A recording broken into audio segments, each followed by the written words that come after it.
Ja, für uns ist es fertig, also für die Jungen, et les petits enfants surtout. Ah, surtout, mais oui, mais oui, mais oui. Ah oui, pour la langue. Et bon, vous avez, voilà, il y a quelques éléments dedans, vous verrez un petit peu. Quand on peut la lasa, on est Mais un petit peu, oui. des créatifs, ça aide. Tu vas t'arrêter de cheveux. Ja. Contrairement aux Allemands, les Français à l'époque, en 14-18, eux, ils voulaient avancer, ils voulaient absolument reprendre l'Alsace et la Lorraine. Et donc, ils ont très peu fortifié. Ce qui fait qu'on a relativement peu de vestiges français, mais quasiment que de l'allemand aujourd'hui.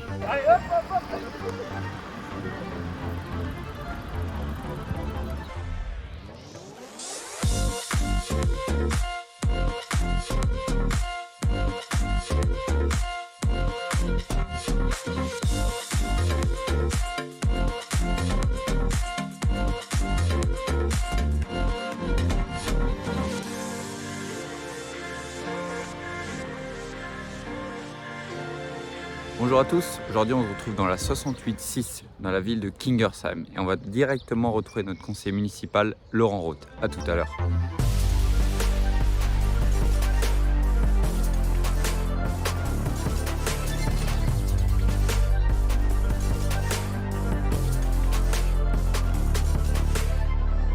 Bon ben aujourd'hui vous avez vu, je suis pas dans la tenue que vous avez qu'on a habituellement pour travailler. Comme dit aujourd'hui je suis en campagne électorale, donc en ce moment j'ai pas vraiment de temps pour être avec vous. Et ça me tenait quand même à cœur d'être avec vous aujourd'hui pour venir vous saluer déjà, vous souhaiter bon courage parce que je vois qu'il y a du matos et que je connais un peu le chantier où vous allez. Ça fait déjà quelques semaines qu'on travaille dessus. Enfin on peut compter ça même en année parce qu'on a déjà commencé il y a 2 ans je crois là-dessus. 3. En tant que responsable, je vais dire la main dessus parce que l'horloge elle tourne. Il faut y aller, alors c'est parti. Allez, c'est parti. Sinon j'appelle... Donc, petite précision sur le matos comme d'habitude. Wenn nicht, wir brauchen auch Leute zum Steine hertragen, eventuell, wenn man was draufsetzen will noch oder so. Wir müssen auch Sinon, tu prends 2 petits comme ça. Prends les 2 petits alors. Sinon, ça va être lourd. Donc là aujourd'hui on se retrouve où Laurent? Là on est au sommet du Hartmann-Süderkopf. D'accord. On est sur les hauteurs de Wattwiller. C'est pas ma circonscription, mais c'était important pour moi d'être là aujourd'hui pour voir les copains parce que je suis membre de l'association des amis du Hartmann-Süderkopf et on participe à la rénovation des tranchées. D'accord. Restauration, on maintient tout ça en vie. Donc tout ce que tu vas voir là, c'est des choses qui ont été rénovées. Il y a 2 associations qui travaillent. Il y a l'association du sommet, accueil, entretien, information. Et il y a notre association qui est liée au club vosgien. On est amis du Hartmann-Süderkopf, qui est une section spéciale du club vosgien qui a pour but de restaurer les différents vestiges. D'accord. Et c'est un lieu de la mémoire franco-allemande aussi. C'est ça, il faut s'imaginer qu'ici, il y a un peu plus de 100 ans, les Français et les Allemands étaient en guerre. Alors ici, tu es dans les premières lignes allemandes. Et là où tu as commencé à parler au niveau de la croix, tu as les premières lignes françaises, tu vois, il y a à peu près 30 mètres ici. Mmh. Et c'est là où ça s'est stabilisé. Donc les fortifications allemandes sont plus rigides. Oui. C'était du béton parce que ici les Allemands ils étaient chez eux à l'époque. 1914, l'Alsace était allemande, donc ils considéraient qu'ils étaient chez eux, donc ils ont fortifié un maximum pour que les Français n'avancent plus. On passe au-dessus du tranchée. Tu vois, le travail est énorme parce que là on est sur un sentier, il faudrait déjà débroussailler. Alors on a les... Ah bah tiens, les camarades allemands, les derniers arrivent là. Donc Il y a 6 Allemands aujourd'hui. 6 Allemands, donc il y a cette amitié franco-allemande là que je parlais avant qui est bizarre. Franco-allemands et même plus, hein, Plus. même des Suisses. Des Suisses mais là aussi. c'est pareil, c'est depuis le Covid, les Suisses claquent, ils sont un peu décapsulés quoi. C'est l'éternel problème quoi. Donc, comme beaucoup d'associations, en fait, le Covid a fait du mal sur le long terme. Ah, oui. Was macht ihr? Seid ihr schon fertig? Donc, en tant que responsable d'association, quelles sont un peu vos attentes d'un député ou même de l'État? Quels seraient les besoins? J'aimerais bien qu'il y ait un peu plus d'écoute et que des associations, les petites associations, aient plus de facilité pour accéder aussi dire, aux subventions, parce que là, on a des subventions des communes sur le banc desquelles on travaille. On a une petite subvention de la communauté alsacienne. Hein. Mais je veux dire, il y a des associations qui ont des subventions. Des fois, quand on regarde les subventions qui sont données par l'État, machin, etc., je ne sais pas comment ils font pour y arriver. Comment ils font? Nous, on a des chantiers internationaux à qui il faut s'adresser pour avoir des subventions européennes. Le problème, c'est que c'est tout tellement bureaucratique maintenant que on abandonne avant d'être arrivé à la moitié du chemin. Parce que c'est pas notre truc. Nous, notre truc, c'est d'être sur le terrain. Alors, s'il faut un comptable ou un expert en demande de subvention dans chaque association, non, il faut arrêter, quoi. Et je trouve bien, c'est que toi, au moins, tu sais de quoi tu parles, puisque tu fais partie de l'association. Et tu viens avec nous sur le terrain, donc tu comprends et tu touches du doigt nos difficultés. Alors que y en a beaucoup d'autres, on les sent un peu loin de tout ça, quoi. Bon, moi, j'ai toujours été dans le bénévolat. Je veux dire, le père, il était déjà dans le bénévolat. Il est encore d'ailleurs. Moi, je suis... Il y a pas mal d'associations. On leur demande pas de venir sur un chantier tous les samedis, mais je veux dire, ils se déplacent au moins une fois, ils viennent, ils participent une journée. Je pense qu'on peut consacrer une journée à ça aussi, hein, parce que, à mon avis, ce serait pas du temps perdu de se plonger vraiment dans une association, notamment des trucs qui sont moins connus.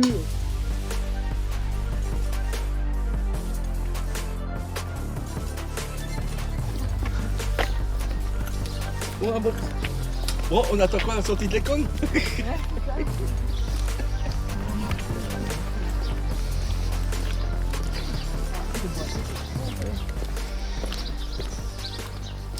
Ce qui est intéressant là, dans les cités minières, c'est la façon dont ça a été prévu au niveau de l'architecture, comment ça a été pensé.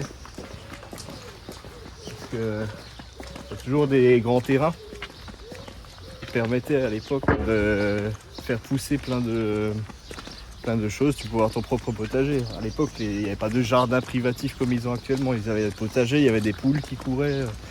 C'était beaucoup plus d'autonomie alimentaire qu'aujourd'hui. Et c'est peut-être quelque chose avec lequel on devra retourner à l'avenir parce qu'on voit les difficultés qu'on a aujourd'hui. C'est quelque chose à repenser.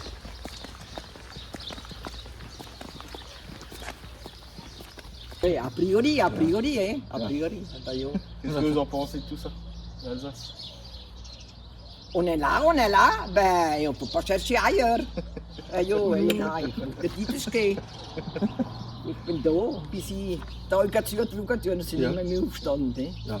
Tant qu'on est là, il y a de l'espoir. Hein? Tant qu'on est là, il y a de l'espoir. Voilà.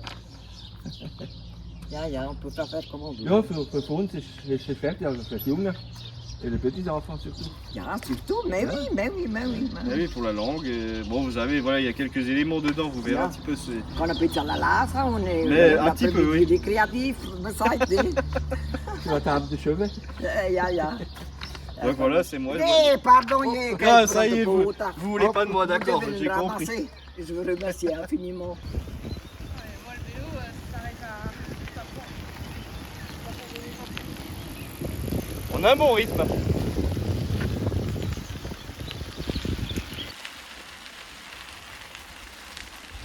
Donc c'est parti pour faire du tractage en vélo. Donc c'est quoi le plan? Donc là, le plan, c'est d'aller jusqu'à la centrale hydroélectrique de Kems. Quand on croise des gens, on discute un petit peu avec eux, on leur donne des tracts. On a arboré les couleurs. On va se donner un peu de visibilité. On profite également de la journée nationale du vélo pour mettre en valeur ce mode de déplacement doux.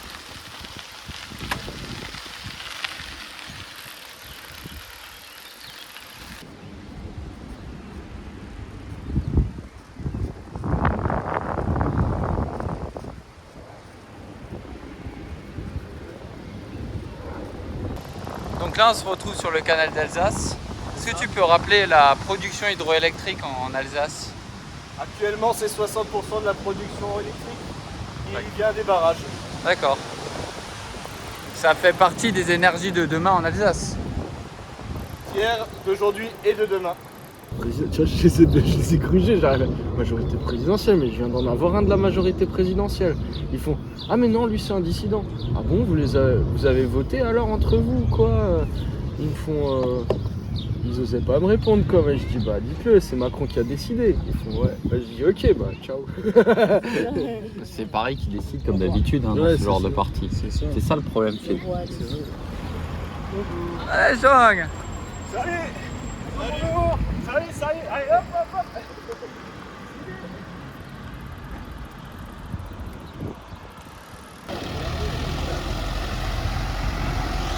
Pour les élections, vous avez déjà 2 voix là. Ah ouais? Ah, c'est déjà une première étape.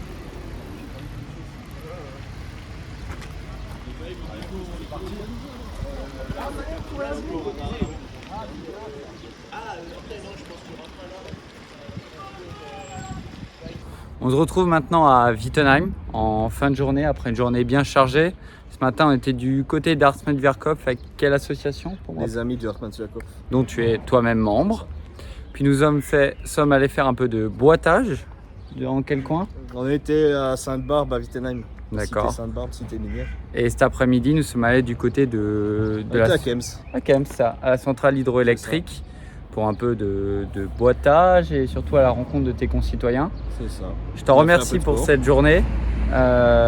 C'était encore une journée fort intéressante, surtout qu'on a fini par le Sprorenner qui passait aujourd'hui dans ta ville et qui passait aussi à côté de Kingersheim, là où tu es conseiller municipal. C'est ça. Bah là, il passait on a suivi de Kingersheim à Wittenheim. Tout à fait. Je te souhaite le meilleur, je te souhaite bonne chance.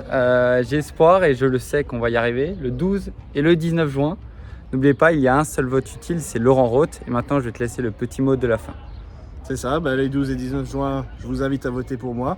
Depuis que je me suis engagé en politique en 2015, je trouve que beaucoup de choses ont changé grâce à Unserland, grâce à notre présence aux élections, grâce aux résultats qu'on a pu faire. Donc, je compte sur vous pour que le 12 juin prochain, on fasse à nouveau bouger les choses ensemble. Merci Laurent et bonne chance.